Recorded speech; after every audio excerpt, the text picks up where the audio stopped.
Hello friends, സുഖമല്ലേ എല്ലാവർക്കും? നമുക്കിന്ന് ക്രോസ് കട്ട് ബ്ലൗസ് പഠിച്ചാലോ? കഴിഞ്ഞ ക്ലാസ്സിൽ നമ്മളൊരു ബ്ലൗസ് കട്ട് ചെയ്ത് സ്റ്റിച്ച് ചെയ്ത് ലാസ്റ്റ് ഞാൻ ഇട്ടിട്ടെല്ലാം കാണിച്ചിട്ടുണ്ടായിന്. ഈ ഒരു ക്രോസ് കട്ട് ബ്ലൗസ് ചെയ്ത് കഴിഞ്ഞാലും നിങ്ങൾക്ക് ഇത് ഇട്ടിട്ടില്ല വീഡിയോ എന്തായാലും കാണിച്ചിരും. നിങ്ങൾക്ക് വിശ്വാസമാവണ്ടേ അടിപൊളിയായിട്ട് നമുക്ക് ചെയ്യാൻ പറ്റുന്നില്ല കാര്യം. നമുക്ക് ഇത് സ്റ്റാർട്ട് ചെയ്യാം. അതിന് മുന്നേ ഇത് കണ്ടില്ലേ, ഇടയൊക്കെ ചുളിവെല്ലാം വന്നിട്ടുണ്ട്. ഞാൻ എവിടെയോ മടക്കി വെച്ചിട്ടാണ് ഉണ്ടായിന്. അപ്പോൾ ഇതൊന്ന് അയൺ ചെയ്ത് നീറ്റാക്കിയിട്ട് കൊണ്ടുവരാം. നിങ്ങളും ഇതുപോലെ ചുളിവിനെല്ലാം നിവർത്തി കൊണ്ടുവരണം. എന്നാലേ നമുക്കിത് ചെയ്യാൻ തന്നെ കുറച്ചൊരു ഇൻട്രസ്റ്റ് തോന്നുള്ളൂ കേട്ടോ. അപ്പോൾ ഞാൻ അയൺ ചെയ്തിട്ട് വരട്ടെ. തുണീന് ആദ്യം ഇങ്ങനെ നിവർത്തി ഇട്ട് കൊടുക്കണേ നിങ്ങൾ. എന്നിട്ട് ഇതിനെ രണ്ടായി മടക്കി കൊടുക്കണം. ഞാൻ മടക്കുന്ന എന്നെ നോക്ക് നിങ്ങൾ. ഇപ്പുറത്തെ ഈ ഒരു തേര് ഭാഗത്തുനിന്ന് അപ്പുറത്തെ ആ ഒരു തേര് ഭാഗത്തേക്ക് ഇങ്ങനെ രണ്ടായി നേരെ പകുതിയാക്കിയിട്ട് തന്നെ നിങ്ങൾ മടക്കി ഇട്ട് കൊടുക്കുക. മടക്കിയതെല്ലാം നിങ്ങൾക്ക് മനസ്സിലായില്ലേ? ഇനി നമുക്ക് ഇതിൻ്റെ അളവെല്ലാം നോക്കണം. എന്തെല്ലാം അളവുകൾ നമുക്ക് ബ്ലൗസ് ചെയ്യാൻ വേണ്ടിയിട്ട് വേണമെന്ന് ഞാൻ ഇവിടെ എഴുതി വെച്ചിട്ടുണ്ട്. ഈ ഒരു അളവിൻ്റെ സ്ഥാനത്ത് നിങ്ങളെ അളവ് എടുത്ത് വെക്കണം കേട്ടോ. ഞാൻ കഴിഞ്ഞ ക്ലാസ്സിലെല്ലാം കറക്റ്റ് ബോഡിയിൽ നിന്ന് അളവെടുക്കുന്ന വൃത്തിക്ക് പഠിപ്പിച്ച് തന്നിട്ടുണ്ടായിന്. അത് നോക്കണേ പോയിട്ട്. ഇതുപോലെ full length 14, full shoulder 14, chest 39, waist 36, bust 40, arm hole round 19, shoulder to bust point 10, shoulder to under bust 13.5, bust point to bust point 4, neck width 2.75, front neck length 6, back neck length 9.5, sleeve length, പിന്നെ sleeve open round. ഇത്രയും measurements നമുക്ക് എന്തായാലും sari blouse ചെയ്യാൻ വേണ്ടിയിട്ട് വേണം. എന്നാലേ നല്ല അടിപൊളിയായിട്ട് നമുക്ക് നമ്മളെ ബ്ലൗസ് കിട്ടൂലോ കേട്ടോ. നിങ്ങൾ ഈ ഒരു സ്ഥാനത്ത് കറക്റ്റ് നിങ്ങളെ അളവ് ബോഡിയിൽ നിന്ന് എടുത്തിട്ട് എഴുതി വെക്കുക. നമുക്ക് മാർക്ക് ചെയ്യാൻ തുടങ്ങാം. ഞാനിതാ ഫസ്റ്റ് തന്നെ ഇവിടെ ഒന്ന് കട്ട് ചെയ്ത് കളയാൻ പോകുന്നൊരു സ്ട്രെയിറ്റ് ലൈൻ കൊടുത്തിട്ട് ആടെ ലേശം ലെവലല്ലാണ്ടാണ് തുണിയുള്ളത്. പിന്നെ ഒരു ബ്ലാക്ക് കളറിലൊരു ചെറിയ മാർക്കും ആടെ ഉണ്ട്. അപ്പോൾ അതെല്ലാം ബ്ലൗസിൽ വന്നു കഴിഞ്ഞാൽ വൃത്തികേടല്ലേ. അതുകൊണ്ട് ഞാനിതാ സ്ട്രെയിറ്റ് ലൈൻ വരച്ചിട്ട് ഇപ്പോൾ തന്നെ അങ്ങ് കട്ട് ചെയ്ത് കളഞ്ഞേക്കാം. നിങ്ങൾ ഇതുപോലെ ശ്രദ്ധിക്കണം. തുണിയൊക്കെ ഒരേ ലെവലിൽ സ്ട്രെയിറ്റ് ആയിട്ട് തന്നെ നിൽക്കണം. അല്ലെങ്കിൽ ഇതുപോലെ ആദ്യമേ അങ്ങ് കട്ട് ചെയ്ത് ലെവലാക്കിയിട്ട് എല്ലാ മാർക്കിങ്ങും തുടങ്ങിയാൽ മതി. അപ്പോൾ നമ്മളെ ബ്ലൗസിൻ്റെ താഴെ ഭാഗമാണ് ഇത്. ഞാൻ ഈ കൈ വെച്ചത് ഇവിടെയാണ് താഴെ ഭാഗം. ഇപ്പുറത്തെ ഭാഗമായിരിക്കും നമുക്ക് മുകളിലെ ഭാഗം. ആം ഹോളും നെക്ക് എല്ലാം വരുന്നത് ഈടെയായിരിക്കും. മനസ്സിലായല്ലോ? ഇങ്ങനെ വേണം നമുക്ക് എടുക്കാൻ. എന്നാലേ നമുക്ക് തുണിയെല്ലാം കുറച്ച് ലാഭമൊക്കെ കിട്ടുമല്ലോ. അപ്പോൾ നമുക്ക് ആദ്യം ബ്ലൗസിൻ്റെ ഫുൾ ലെങ്ത്ത് മാർക്ക് ചെയ്യണം. ഞാൻ സ്കെയിൽ എടുക്കട്ടെ. 14 ഫുൾ ലെങ്ത്ത്. അതിൻ്റെ ഒപ്പം നമ്മൾ 1 ഇഞ്ചാ തയ്യൽ തുമ്പ് ചേർക്കേണ്ടതാ. ഇതേപോലെ ഞാൻ സ്കെയിലിൽ മാർക്ക് ചെയ്ത് കൊടുക്കാൻ പോകുന്നു. ടാപ്പ് ആണെങ്കിൽ നിങ്ങൾ ടാപ്പ് എടുത്തിട്ട് മാർക്ക് ചെയ്തോ. എപ്പോഴും ഫുൾ ലെങ്ത്തിൻ്റെ കൂടെ 1 ഇഞ്ചാണ് തയ്യൽ തുമ്പ് ചേർക്കേണ്ടത്. നമുക്ക് 1/2 ഇഞ്ച് ഷോൾഡറിനും 1/2 ഇഞ്ച് താഴേക്കും വേണ്ടിയിട്ടാണ് നമ്മളിങ്ങനെ 1 ഇഞ്ച് എടുത്ത് കൊടുക്കുന്നത്. അപ്പോൾ ഇവിടുന്ന് താഴേക്ക് 15 ഞാൻ മാർക്ക് ചെയ്ത് കൊടുക്കുന്നുണ്ട്. എന്നിട്ടാകുമ്പോൾ നമ്മൾ സ്ട്രെയിറ്റ് ലൈൻ കൊടുക്കൂലേ, അന്നേരം വളഞ്ഞൊന്നും പോകാണ്ടിരിക്കാൻ വേണ്ടിയിട്ട് ഈടൊന്നും 15 ഇഞ്ചിൽ ഞാനിങ്ങനെ മാർക്ക് ചെയ്ത് കൊടുത്ത്. ഇനി നമുക്ക് ടെൻഷനൊന്നുമില്ല. ഇതുപോലെ അങ്ങ് സ്ട്രെയിറ്റ് ലൈൻ കൊടുത്താൽ മതി അല്ലേ. അപ്പോൾ ഒരു ചെരിവോ ഒന്നും ഇല്ലാണ്ട് നമുക്ക് ലൈൻ കിട്ടിയിട്ടുണ്ട്. ഞാനിതാ സ്ട്രെയിറ്റ് ലൈൻ കൊടുത്ത് ഈടുത്ത വരെ കൊടുത്ത്. വേണമെങ്കിൽ ഇവിടുന്ന് ഇങ്ങത്തോളം വരച്ചു കൊടുക്കാം. പക്ഷേങ്കിൽ നമുക്കിപ്പോൾ അത്ര വീതിയൊന്നും വേണ്ടല്ലോ.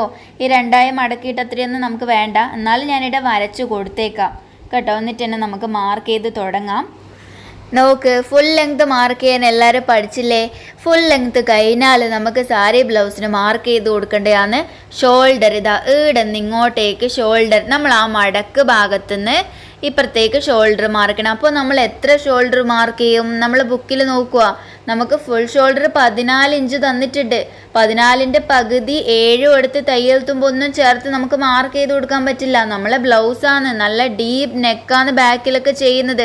ബ്ലൗസ് എല്ലാം ഷോൾഡർ വഴി ഊരിപ്പോവും. അങ്ങനെ എന്തൊക്കെ പ്രശ്നങ്ങൾ നമുക്ക് വരും. അപ്പോൾ നമുക്ക് എന്ത് ചെയ്യാം?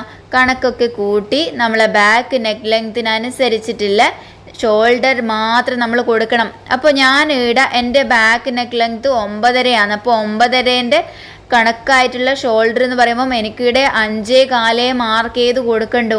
അല്ലാണ്ട് ഫുൾ ഷോൾഡറിൻ്റെ പകുതി 7 എനിക്കിവിടെ വേണ്ട. 5.25 എനിക്കിവിടെ വേണ്ടു. അപ്പോൾ കറക്റ്റ് 5.25 ഞാൻ ഈ മടക്ക് ഭാഗത്ത് നിന്ന് ഇങ്ങോട്ടേക്ക് മാർക്ക് ചെയ്യുന്നുണ്ട്. ഇതിന് കണ്ടുപിടിക്കാൻ നമുക്കൊരു കണക്കൊക്കെ ഉണ്ട് കേട്ടോ. ഷോൾഡർ കാൽക്കുലേഷൻ എന്നെല്ലാം പറഞ്ഞിട്ട് ഇതെല്ലാ ക്ലാസ്സിലും ഞാൻ അധികവും പറഞ്ഞിരുന്നോണ്ട് ഇന്ന് ഞാനത് ഒഴിവാക്കി. ഇതാ കണ്ടില്ലേ, ഇതുപോലെ 5.25 ഇഞ്ചിൽ മാർക്ക് ചെയ്ത് കൊടുത്തു. ഷോൾഡർ മാർക്ക് ചെയ്ത് തന്നെയാണ് നമുക്ക് ആം ഹോൾ ലൈനായിട്ട് മാർക്ക് ചെയ്ത് കൊടുക്കണ്ടേ. ഞാനിവിടെ 5.25 ഷോൾഡർ എടുത്തിനെങ്കിലും ആം ഹോൾ ലൈന് 5.5 മാർക്ക് ചെയ്ത് കൊടുക്കുന്നത്. നമ്മൾ ഈ ഒരു ആം ഹോൾ കേവിനെ ബേസ് ചെയ്തിട്ടായിരിക്കും നമ്മൾ ഈ ഒരു ആം ഹോൾ ലൈനും ഉണ്ടാവേണ്ടത്. മനസ്സിലായല്ലോ? അപ്പോൾ എനിക്ക് ഏകദേശം അറിയാം 5.5 എടുത്തു കഴിഞ്ഞാലേ എനിക്കിപ്പോൾ ആം ഹോൾ റൗണ്ടിൻ്റെ കണക്കായിട്ടുള്ളത് കിട്ടൂലോ എന്ന് ഞാൻ കുറേ ചെയ്തുകൊണ്ട് എനിക്ക് ആ ഒരു എക്സ്പീരിയൻസ് ഉള്ളതുകൊണ്ട് എനിക്കറിയാം. അപ്പോൾ ഞാൻ എന്ത് ചെയ്ത് കൊടുത്ത് 5.5 മാർക്ക് ചെയ്ത്. നിങ്ങളിപ്പം മാർക്ക് ചെയ്യുമ്പം ഷോൾഡർ എത്രയാണോ എടുത്തിന് 5.25 ആണെങ്കിൽ 5.25 തന്നെ ആം ഹോൾ ലൈനായിട്ട് മാർക്ക് ചെയ്ത് ലാസ്റ്റ് നമുക്ക് ആം ഹോൾ റൗണ്ടൊക്കെ ഒന്ന് അളന്ന് ചെക്ക് ചെയ്തിട്ടാകുമ്പോൾ മാത്രം എന്തെങ്കിലും പ്രശ്നം ഉണ്ടെങ്കിൽ എഡിറ്റ് ചെയ്ത് കൊടുക്കാം നമുക്ക്, അല്ലേ? അങ്ങനെയല്ലേ നമ്മൾ ചെയ്യണ്ടേ? ഇനി ഇത് ആം ഹോൾ ലൈൻ എൻ്റെ ചെയ്താടെ സ്കെയിൽ ഇങ്ങനെ വെച്ചിട്ട് നമുക്ക് ചെസ്റ്റിൻ്റെ 4/1 മാർക്ക് ചെയ്ത് കൊടുക്കാം. എനിക്കിവിടെ 39 ചെസ്റ്റ് വരുന്നുണ്ട്. 39 ഹരിക്കണം 4 നോക്കിയപ്പോൾ 9.25. സ്കെയിൽ ഇങ്ങനെ 9.25 ഇങ്ങനെ വെച്ച് കൊടുത്തിട്ട് ഇതാ ഈ ഒരു ആം ഹോൾ ലൈനിൻ്റെ അടുക്കുന്ന അങ്ങോട്ടേക്ക് നിങ്ങൾ വരച്ചാൽ മതി. ഫുൾ ലൈൻ കൊടുക്കണം എന്നില്ല കേട്ടോ. ചെസ്റ്റ് ലൈൻ എന്ന് പറഞ്ഞിട്ട് ഫുൾ ലൈൻ നിങ്ങൾക്ക് കൊടുക്കണം എന്നില്ല. നല്ല തുണിയെല്ലാം ആവുമ്പോൾ ചോക്ക് കൊണ്ട് ഇങ്ങനെ വരഞ്ഞിടുമ്പോൾ എന്തോ പോലെയല്ലേ. ചെസ്റ്റ് മാർക്ക് ചെയ്ത് കഴിഞ്ഞാൽ നമുക്കിനി ആം ഹോൾ കേവ് വരക്കാലോ. ചെസ്റ്റ് മാർക്ക് ചെയ്താലല്ലേ നമുക്ക് ആം ഹോൾ കേവ് വരക്കാനുള്ള സ്ഥലം അടിയില്ലോ. നമുക്ക് ഫ്രഞ്ച് കേവ് കൊണ്ട് വരച്ചാൽ അടിപൊളിയായിട്ട് കിട്ടും.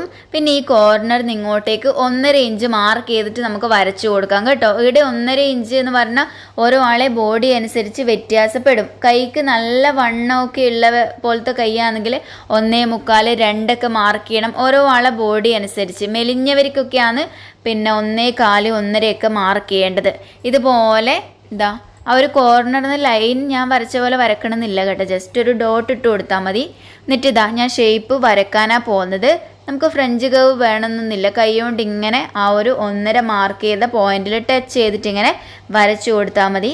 പിന്നെ ഫ്രഞ്ച് കർവ് വാങ്ങിയിട്ടുണ്ടെങ്കിൽ നല്ല സിമ്പിളായിട്ട് നമുക്ക് വരക്കാം. വളവൊന്നും ഇല്ലാണ്ട് നല്ല രീതിക്ക് നമുക്ക് കിട്ടും ഈ ഒരു സാധനത്തിനെ കൊണ്ട്. ഞാൻ അതുകൊണ്ടാണ് ഈ ഒരു സാധനത്തിനെ കൊണ്ട് തന്നെ എപ്പോൾ വരച്ചു കൊടുക്കുന്നത്. അപ്പോൾ ഇത്ര വരെ നിങ്ങൾ പഠിച്ചല്ലോ.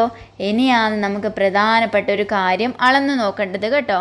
അപ്പോൾ ഞാൻ ഈ ഒരു കോർണറിൽ നിന്ന് 1.5 ഇഞ്ച് മാർക്ക് ചെയ്യേണ്ടത് ഒരു ലൈൻ പോലെ വരച്ച് പോയിന് ഓർമ്മയില്ലാണ്ട്. നല്ല തുണിയാണെന്നെല്ലാം നമ്മൾ ഓർക്കണ്ടായിരുന്നില്ലേ? അപ്പോൾ ഇതുപോലെ ആക്കി. ചിലരുത് ഇവിടുന്ന് 1.25 മാർക്ക് ചെയ്തിട്ട് ഇതുപോലെ കേവ് കൊടുക്കേണ്ടി വരും. മനസ്സിലായല്ലോ? ചിലരുടെ കൈക്ക് ഭയങ്കരമായിട്ട് തടിയൊക്കെ ഉള്ളവരുണ്ടാകുമ്പോൾ നമുക്കിങ്ങനെ കുറച്ചെടുത്തു കഴിഞ്ഞാൽ പിടുത്തം വരും. അങ്ങനെ എന്തെല്ലോ ഉണ്ട് കേട്ടോ നമുക്ക്. അപ്പോൾ മെലിഞ്ഞവർക്കൊക്കെ ആണെങ്കിൽ 1.25, 1.5. ഞാനിപ്പോൾ 40 ചെസ്റ്റ് ഉള്ളവർക്കൊക്കെയാണ് ഇതേപോലെ 1.5 എടുത്തത്. അപ്പോൾ കൈക്ക് അധികം വണ്ണമൊന്നുമില്ല.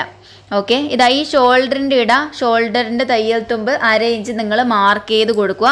എന്നിട്ട് ആ ഒരു 1/2 ഇഞ്ച് മാർക്ക് ചെയ്തതിൻ്റെ അട വെച്ചിട്ട് ഇതുപോലെ ആം ഹോൾ റൗണ്ടിൻ്റെ പകുതി ഇവിടെ കിട്ടുന്നുണ്ടോ ചെക്ക് ചെയ്യണം. അപ്പോൾ എൻ്റെ ആം ഹോൾ റൗണ്ട് എന്ന് പറഞ്ഞാൽ 19ൻ്റെ പകുതി 9.5. അപ്പോൾ ഇവിടെ കിട്ടുന്നുണ്ടോ എന്നാണ് ഞാൻ ചെക്ക് ചെയ്യുന്നത്. അപ്പോൾ എനിക്ക് ഇവിടെ 9 കിട്ടുന്നില്ലോ. അപ്പോൾ എനിക്കിവിടെ 9.5 കിട്ടണം.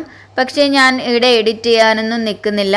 കുറച്ചല്പം ആം ഹോൾ റൗണ്ട് നല്ല ഫിറ്റായിട്ട് നിൽക്കുന്നതാണ് ഈ ഒരു ബ്ലൗസ് ഇടുന്നതൊക്കെ ഇഷ്ടം. അതുകൊണ്ട് ഇപ്പം ഞാൻ എഡിറ്റ് ചെയ്യാൻ നിൽക്കുന്നില്ല. ഇനിയിപ്പം എനിക്കിത് വലുതാക്കണമെങ്കിൽ ആം ഹോൾ ലൈൻ 5.5 എടുത്ത് വരച്ചത് 5.25 നീട്ടി വരച്ചിട്ട് ഒന്നും കൂടെ 1.5 ഇഞ്ച് കോർണറിൽ നിന്ന് മാർക്ക് ചെയ്ത് കേവ് കൊടുത്തു കഴിഞ്ഞാൽ നമുക്ക് കിട്ടാവുന്നേ ഇല്ലൂ. അതത്ര പണിയൊന്നുമല്ല. നിങ്ങൾക്കപ്പോൾ നല്ല ടൈറ്റായിട്ടുള്ള ആം ഹോൾ റൗണ്ട് ഇഷ്ടമല്ലെങ്കിൽ നിങ്ങൾ അതുപോലെ ചെയ്യണം. ഇപ്പോൾ ഈ ഒരു ബ്ലൗസ് ഇടുന്ന വ്യക്തിക്ക് നല്ല ഫിറ്റായിട്ട് വേണം, അല്ലെങ്കിൽ ഇപ്പോൾ എന്നെ എന്തായാലും കുറ്റം പറയും. അതുകൊണ്ട് ഞാൻ ഇപ്പോൾ എഡിറ്റ് ചെയ്യാനൊന്നും നിൽക്കുന്നില്ല. ഇനി ഇതാ ചെസ്റ്റിൻ്റെ അപ്പുറത്തേക്ക് നിങ്ങൾ 1.5 ഇഞ്ച് തയ്യൽ തുമ്പും കൂടെ മാർക്ക് ചെയ്യണം. തുണി കുറവാണെങ്കിൽ 1 ഇഞ്ച് എടുത്തിട്ടെല്ലാം മാർക്ക് ചെയ്താൽ മതി. തെറ്റാനൊന്നും അധികം പോകുന്നില്ല. പിന്നെ സ്റ്റാർട്ടിങ് ചെയ്യുന്നവർ 1.5 തന്നെ എടുക്കണേ. ഞാൻ എന്തായാലും 1.5 തന്നെ എടുത്ത് മാർക്ക് ചെയ്തിട്ട് ഇതുപോലെ ഒന്ന് നീട്ടി വരച്ചു. നമുക്ക് ഇവിടെ ഇങ്ങനെ നീട്ടി വരച്ചു കൊടുക്കണം. കണ്ടില്ലേ? ഇത് നമ്മൾ ശരിക്കുള്ള കറക്റ്റ് അളവ്, പിന്നെ മറ്റേത് തയ്യൽ തുമ്പിൻ്റെ അളവ്. ഇനി അടുത്ത് നമുക്ക് ബെസ്റ്റ് അളവ് മാർക്ക് ചെയ്യണം. അപ്പോൾ ചിലരൊക്കെ ചോദിക്കുന്നുണ്ട്, ബാക്കിൽ എവിടെയാ ബെസ്റ്റ് ഉള്ളത്? ബാക്കിൽ എന്തിനാ? നമ്മൾ ഉണ്ടല്ലോ ഈ ഒരു ബാക്ക് പാർട്ട് വെച്ചിട്ടാണ് നമ്മൾ ഫ്രണ്ട് പാർട്ട് കട്ട് ചെയ്യുന്നത്. അപ്പോൾ നമുക്ക് ഫ്രണ്ട് പാർട്ടിലേക്ക് ആ ഒരു അളവ് കിട്ടാൻ വേണ്ടി മാത്രമാണ് നമ്മൾ ഈ ഒരു ബാക്ക് പാർട്ടിൽ അത് മാർക്ക് ചെയ്യുന്നത്. അപ്പോൾ നമുക്ക് അധികം പിടുത്തമൊന്നും ഇല്ലാണ്ട് നമുക്ക് കിട്ടും. പിന്നെ ലാസ്റ്റ് നമ്മൾ സ്റ്റിച്ച് ചെയ്യാൻ നേരത്തൊക്കെ നമ്മൾ ഈ ഒരു ബാക്ക് പാർട്ടിൽ വരുന്ന ബെസ്റ്റ് അളവിനെ നമ്മളൊന്ന് കേവ് കട്ട് ചെയ്ത് ലെവലാക്കി കൊടുക്കുന്നുണ്ട്. നിങ്ങൾ ആ ഒരു ക്ലാസ് ഫുള്ളായിട്ട് കണ്ടാലേ നിങ്ങൾക്ക് മനസ്സിലാവുള്ളൂ കേട്ടോ. അപ്പോൾ നിങ്ങൾ എന്തായാലും ഫുള്ളായിട്ട് കാണാൻ നോക്കണം. ഇതേപോലെ ഷോൾഡർ ടു ബെസ്റ്റ് പോയിന്റ് വരെയുള്ള ലെങ്ത്ത് മാർക്ക് ചെയ്യാം. 10 ഇഞ്ചാണ് വരുന്നത്. 1/2 ഇഞ്ച് കൂട്ടിയിട്ട് 10.5 മാർക്ക് ചെയ്ത് കൊടുത്തു. ഷോൾഡറിൻ്റെ തയ്യൽ തുമ്പ് കൂട്ടിയിട്ട് മാർക്ക് ചെയ്യണേ. എന്നിട്ടിതാ ആ ഒരു പോയിന്റിന് നേരെ സ്കെയിൽ വെച്ചാലേ നമുക്ക് കറക്റ്റ് ബെസ്റ്റ് റൗണ്ടിൻ്റെ നടുക്കിനെ നമുക്ക് കിട്ടണ്ടേ. അതിനാണ് ഷോൾഡർ ടു ബെസ്റ്റ് പോയിന്റ് വരെ ചെറിയൊരു മാർക്കിംഗ് കൊടുത്തിട്ട് സ്കെയിൽ അതിന് നേരെ വെക്കുന്നത്. അപ്പോൾ എനിക്കിവിടെ ബെസ്റ്റ് അളവ് 40 40 ഹരിക്കണം 4 നോക്കിയപ്പോൾ 10 കിട്ടി. ഞാനിതാ 10 ഇവിടെ മാർക്ക് ചെയ്ത് കൊടുത്തു. അപ്പോൾ നിങ്ങളും എത്രയാണ് നിങ്ങളെ ബെസ്റ്റ് വരുന്നത്. നിങ്ങൾ 1 ഇഞ്ച് ചെസ്റ്റിനേക്കാൾ 1 ഇഞ്ച് ജാസ്തി ബെസ്റ്റ് വരുന്നുണ്ടെങ്കിൽ ഇതേ രീതിയിൽ ചെയ്തോ. ഇനി ചെസ്റ്റിനേക്കാൾ 2 ഇഞ്ച് കൂടുതലൊക്കെ ബെസ്റ്റ് സൈസ് വരുന്നവർ വേറെ രീതിയിലാണ് ചെയ്യേണ്ടത്. ഇതേ രീതിയിൽ അവർ ബാക്കിൽ ബെസ്റ്റ് മാർക്ക് ചെയ്ത് കൊടുക്കണ്ട, ഫ്രണ്ടിൽ മാത്രം മാർക്ക് ചെയ്തിട്ട് നമുക്ക് ചെയ്യാനുണ്ട് കേട്ടോ. അത് ഞാൻ പിന്നീടുള്ള ക്ലാസ്സുകളിൽ പഠിപ്പിച്ചു തരും. ഇതിപ്പോൾ 1 ഇഞ്ച് 1.5 ഇഞ്ച് വരെ നമുക്കിപ്പം ചെയ്തു കൊടുക്കുന്നതുകൊണ്ട് കുഴപ്പമൊന്നുമില്ല, നല്ല ഭംഗിയായിട്ട് തന്നെ നമുക്ക് കിട്ടും. ഇനി ഇതാ വേസ്റ്റ് മാർക്ക് ചെയ്ത് കൊടുക്കുന്നുണ്ട്. 36 വേസ്റ്റ് 36 ഹരിക്കണം 4 മാർക്ക് ചെയ്ത് നോക്കിയിട്ട് അവിടെ മാർക്ക് ചെയ്തു. തയ്യൽ തുമ്പ് മാർക്ക് ചെയ്തിട്ട് നമ്മൾ ഈ ഒരു പോയിൻറ്റ്സ് എല്ലാം ജോയിൻ ചെയ്യുന്നുണ്ട്. ഞാൻ ഇങ്ങനെ ഇതിൻ്റെ ഇടയ്ക്ക് പറഞ്ഞുകൊണ്ട് പറയാൻ വിട്ടുപോയി. ഇതെല്ലാം തമ്മിൽ ജോയിൻ ചെയ്ത് കൊടുക്കണം നിങ്ങൾ കേട്ടോ. നിങ്ങളെ വേസ്റ്റ് എത്രയാണെന്ന് നോക്കുക, 4/1 മാർക്ക് ചെയ്യുക, തയ്യൽ തുമ്പ്. എന്നിട്ട് ഈ ഒരു പോയിന്റ് പോലെ ഇവിടെ നിൽക്കുന്നുണ്ടെങ്കിൽ നല്ല വൃത്തിക്ക് അതെല്ലാം ഒരു കേവ് ഷേപ്പിൽ അങ്ങ് ആക്കി കൊടുക്കണം. ചെറിയൊരു ഡിഫറൻസ് നമ്മൾ കണ്ടില്ലേ ഇവിടെ ബെസ്റ്റിൻ്റെ, ഇതുപോലെ വേണം ചെയ്തു കൊടുക്കാൻ വേണ്ടി. കൂടുതൽ ബെസ്റ്റ് സൈസ് ഉള്ളവരാണെങ്കിൽ നിങ്ങൾ കമൻറ്റ് ചെയ്യണം എൻ്റെ അടുത്ത്. അത് നമുക്ക് പിന്നീടുള്ള ക്ലാസ്സുകളിൽ പഠിക്കാം കേട്ടോ. അടുത്ത് നമുക്ക് ബാക്കിൽ 2 ഡാർട്ട് കാണില്ലേ, ടക്ക് എന്നെല്ലാം പറയുന്നില്ലേ, അത് മാർക്ക് ചെയ്ത് കൊടുക്കാം. ഇതാ നമ്മളെ ബ്രസ്റ്റുകൾ തമ്മിലുള്ള അകലം 8 8ൻ്റെ പകുതി 4 വരുന്നത്. 4 മാർക്ക് ചെയ്ത്. ഇനിയിപ്പോൾ നിങ്ങൾക്ക് അത് എടുക്കാൻ പറ്റിയില്ലെങ്കിൽ ചെസ്റ്റ് ഹരിക്കണം 10 നോക്കിക്കഴിഞ്ഞാൽ കറക്റ്റ് ആ ഒരളവ് നിങ്ങൾക്ക് കിട്ടും. അത് മാർക്ക് ചെയ്യുക. ഇതിൻ്റെ ലെങ്ത്ത്, ഡാർട്ട് ലെങ്ത്ത് എന്ന് പറയുമ്പം 4 + 1/2 ഇഞ്ച് എടുത്തിട്ട് വേണം മാർക്ക് ചെയ്യാൻ. കാരണം താഴെ 1/2 ഇഞ്ച് തയ്യൽ തുമ്പാണ്. അപ്പോൾ 4.5 മാർക്ക് ചെയ്തിട്ട് സ്ട്രെയിറ്റ് ലൈൻ കൊടുത്തു. അപ്പുറത്തും ഇപ്പുറത്തും 1/4 ഇഞ്ച് മാർക്ക് ചെയ്തിട്ട് നമ്മൾ ഇതുപോലെ ഇങ്ങനെ വരച്ചു കൊടുത്ത്. നിങ്ങൾക്കറിയില്ലേ ഡാർട്ടൊക്കെ വരക്കുന്നത് എങ്ങനെയാണെന്ന്? ഇതാ ഇതുപോലെ വേണം വരക്കാൻ വേണ്ടി, നല്ല വൃത്തിക്ക് വരക്കണം. ഇതാ കണ്ടില്ലേ. ഇനി നമുക്ക് neck width, neck length, shoulder ചെരിവ്, ഇത്രയും കാര്യങ്ങളെ മാർക്ക് ചെയ്യാൻ വേണ്ടിയിട്ടുള്ളൂ. നിങ്ങൾ ഈ ഒരു മടക്ക് ഭാഗത്ത് നിന്ന് ഇങ്ങോട്ടേക്ക് നെക്ക് വിഡ്ത്ത് മാർക്ക് ചെയ്യുക. 2.25 എനിക്കിവിടെ നെക്ക് വിഡ്ത്ത് വരുന്നത്. അപ്പോൾ ഞാൻ 2.5 മാർക്ക് ചെയ്ത് കൊടുക്കാം. ഞാൻ ആ ഒരു നോട്ടിൽ അങ്ങനെയാണ് എഴുതിയിട്ടുള്ളത്. പക്ഷേ ഞാനിപ്പം 3 ഇഞ്ച് എനിക്ക് നെക്ക് വിഡ്ത്ത് വേണം. അപ്പോൾ ഞാൻ 2.25 എടുത്ത് മാർക്ക് ചെയ്യുന്നത്. എത്രയാണോ നെക്ക് വിഡ്ത്ത് അതിൻ്റെ അകത്ത് നിന്ന് 1/4 ഇഞ്ച് കുറക്കണം. നമ്മൾ സ്റ്റിച്ച് ചെയ്ത് കഴിയുമ്പം കറക്റ്റായിട്ട് കിട്ടിക്കോളും. അപ്പോൾ ഞാനിവിടെ 2.25 മാർക്ക് ചെയ്ത് കൊടുക്കുന്നത്. നിങ്ങൾ സ്റ്റാർട്ടിങ് ചെയ്യുന്നവരാണെങ്കിൽ നിങ്ങൾ 2.5 മാർക്ക് ചെയ്ത് കൊടുത്താൽ മതി. അപ്പോൾ നിങ്ങൾക്ക് 2.25 കിട്ടിക്കോളും. ആദ്യം തന്നെ നെക്ക് വിഡ്ത്ത് ജാസ്തി ആക്കിയിട്ട് നിങ്ങൾ ചെയ്ത് പഠിക്കുകയേ ചെയ്യരുത്. ഓക്കെ, നെക്ക് വിഡ്ത്ത് കുറച്ചിട്ട് തന്നെ ചെയ്ത് നിങ്ങൾ പഠിച്ചാൽ മതി. പിന്നെ നിങ്ങൾ കൂട്ടി കൊണ്ടുവന്നാൽ മതി. ഓക്കെ, ഇപ്പോൾ ഞാൻ 2.25 മാർക്ക് ചെയ്ത് കൊടുത്തു. അപ്പോൾ എനിക്ക് 3 കിട്ടും, നല്ല വൈഡായിട്ട് കിട്ടുവേ. എന്നിട്ട് ഇതാ നെക്ക് ലെങ്ത്ത് എനിക്ക് എത്രയാണ്, 9.5 9.25 മാർക്ക് ചെയ്ത്. എത്രയാണോ നെക്ക് ലെങ്ത്ത് വരുന്നത് ഒരു 1/4 ഇഞ്ച് കൂട്ടിയിട്ട് വേണം മാർക്ക് ചെയ്യാൻ. മനസ്സിലായല്ലോ? നോട്ട് എഴുതി വെച്ചോ വേണമെങ്കിൽ. നെക്ക് വിഡ്ത്തിൻ്റെ അകത്ത് 1/4 ഇഞ്ച് കുറക്കണം, നെക്ക് ലെങ്ത്തിൻ്റെ അകത്ത് 1/4 ഇഞ്ച് കൂട്ടണം. മനസ്സിലായല്ലോ? അതുപോലെ മാർക്ക് ചെയ്തിട്ട് താഴത്തെ നല്ല വൈഡായിട്ട് കിട്ടാൻ വേണ്ടിയിട്ട് താഴെ ഞാൻ 2.25 3 ഇഞ്ചിൽ ഇതുപോലെ വരച്ചു കൊടുക്കുന്നുണ്ട്. മുകളിൽ നമ്മൾ 2.25 നെക്ക് വിഡ്ത്ത് കൊടുത്തത്, പക്ഷേ താഴിൽ ഞാൻ 3 കൊടുത്തു. ഒരല്പം വൈഡായിട്ട് തന്നെ വേണമെന്നാണ് ഈ ബ്ലൗസിൻ്റെ ഓണർ പറഞ്ഞത്. അപ്പോൾ നമുക്ക് അങ്ങനെ ചെയ്തു കൊടുക്കണ്ടേ.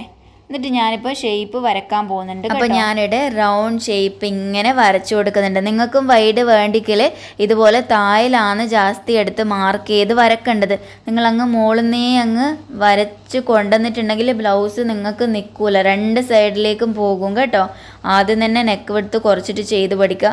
ഇത് പിന്നെ എന്തായാലും വൈഡ് ആക്കിയിട്ട് വേണമെന്ന് പറഞ്ഞിന്. ഇടുങ്ങിയ നെക്കെല്ലാം ആക്കി കൊടുത്തിട്ടുണ്ടെങ്കിൽ എന്നെക്കൊണ്ട് ഇത് ഫുൾ അയപ്പിച്ച് ചെയ്യിപ്പിക്കുന്ന പറയുന്നത്. അതുകൊണ്ട് എന്ത് ചെയ്യാനാ, അപ്പോൾ നമുക്ക് ഇങ്ങനെ തന്നെ കൊടുക്കാം. കണ്ടില്ലേ നിങ്ങൾ, ഇതുപോലെ കൊടുത്തു. ഇനി ഇതാ 1/4 ഇഞ്ച് ഷോൾഡർ സ്ലോപ്പ് കൊടുക്കുന്നത്. ഈ 1/4 ഇഞ്ച് കൂടി എടുത്തു കഴിഞ്ഞാൽ നമ്മൾ ആം ഹോൾ റൗണ്ട് ടൈറ്റായി പോവില്ലേ എന്നൊക്കെ ചോദിക്കുന്നുണ്ട്. നമ്മൾ ഫ്രണ്ടിൽ ലേശം കൂടെ കുഴിച്ച് കട്ട് ചെയ്യുമ്പോൾ നമ്മൾ ആം ഹോൾ റൗണ്ട് ഒരു ലേശം കൂടെ വലുതാവും. അപ്പോൾ അതൊക്കെ അങ്ങ് അഡ്ജസ്റ്റ് ആയിക്കോളും. മനസ്സിലായല്ലോ? അപ്പോൾ ഇതേപോലെ നമുക്കിനി കട്ട് ചെയ്ത് കൊടുക്കണം. ബാക്ക് പാർട്ട് സെറ്റായി, ഇത്രയേ ഉള്ളൂ നമ്മളെ ബാക്ക് പാർട്ട്. ഇനി ഇത് വെച്ചിട്ടാണ് നമ്മൾ ഫ്രണ്ട് പാർട്ട് ചെയ്യുന്നത്. അപ്പോൾ നിങ്ങൾ ഇത്ര വരെ ചെയ്ത് വെച്ചിട്ട് എൻ്റെ അടുത്ത് പറയാം. നമുക്ക് ഓരോ പാർട്ടായിട്ട് മെല്ലെ മെല്ലെ പഠിക്കുന്നതാണ് നല്ലത്, എന്നാലേ നിങ്ങൾക്ക് മനസ്സിലാവുള്ളൂ. ഇത് നമ്മളെ സ്റ്റിച്ചിങ് ക്ലാസ് ആയിട്ട് പഠിപ്പിക്കുന്നില്ലേ നമ്മൾ യൂട്യൂബിൽ. അപ്പോൾ എല്ലാം ഒറ്റയടിക്ക് തന്നെ പഠിച്ചു തീർക്കാമെന്നൊന്നും വിചാരിക്കരുത്. മെല്ലെ മെല്ലെ പഠിച്ച് ഡൗട്ട്സ് എല്ലാം തീർത്തിട്ട് നിങ്ങൾ പോയാൽ മതി. കണ്ടില്ലേ, ഇത് വഴി തന്നെ കട്ട് ചെയ്യണം. ഇങ്ങനെ മുറിച്ച് ഇട്ടേക്കരുത്. ഇതാ ഇങ്ങനെ പോയി ഇങ്ങനെ. അപ്പോൾ നമുക്ക് നെക്കിൻ്റെ ആടെ ഒരു പീസ് ലാഭം കിട്ടും. ഇവിടുത്തെ നമുക്ക് എന്തിനെങ്കിലുമൊക്കെ എടുക്കാം. പിന്നെ ആം ഹോളിൻ്റെ ഈടിയും നമുക്ക് കിട്ടും. കണ്ടില്ലേ, അതിനാണ് നമ്മളിങ്ങനെ രണ്ടായി മടക്കി ഇങ്ങനെയെല്ലാം മാർക്ക് ചെയ്തത്. മനസ്സിലായല്ലോ? ഞാനപ്പോൾ ഇത്ര വരെ കട്ട് ചെയ്ത് വെച്ചിട്ടുണ്ട്. ഫ്രണ്ട് പാർട്ട് നമുക്ക് അടുത്ത ക്ലാസ്സിലായിട്ട് പഠിക്കാം. നമ്മൾ ഫ്രീ സ്റ്റിച്ചിങ് ക്ലാസ് എന്ന് പറഞ്ഞിട്ട് നമ്മൾ സ്റ്റാർട്ട് ചെയ്തതാണ്. അപ്പോൾ എല്ലാവർക്കും ഡൗട്ടെല്ലാം തീർത്ത് മെല്ലെ മെല്ലെ പഠിച്ചു പോകാനാണ് താല്പര്യം. അതുകൊണ്ട് ഫ്രണ്ട് പാർട്ട് ഞാൻ നാളത്തേക്ക് വെക്കുന്നുണ്ട്. പിന്നെ എല്ലാം കൂടെ ഒരു ക്ലാസ്സിൽ ആക്കിയാലും മനസ്സിലാവാനൊന്നും പോകുന്നില്ല. അതുകൊണ്ടാണേ. ശരി, എന്നാലേ വീഡിയോ ഇഷ്ടപ്പെട്ടിട്ടുണ്ടെങ്കിൽ ലൈക്ക് ചെയ്യാൻ മറന്നുപോലെ, സബ്സ്ക്രൈബ് ചെയ്യാനും മറന്നുപോലെ. ബായ്.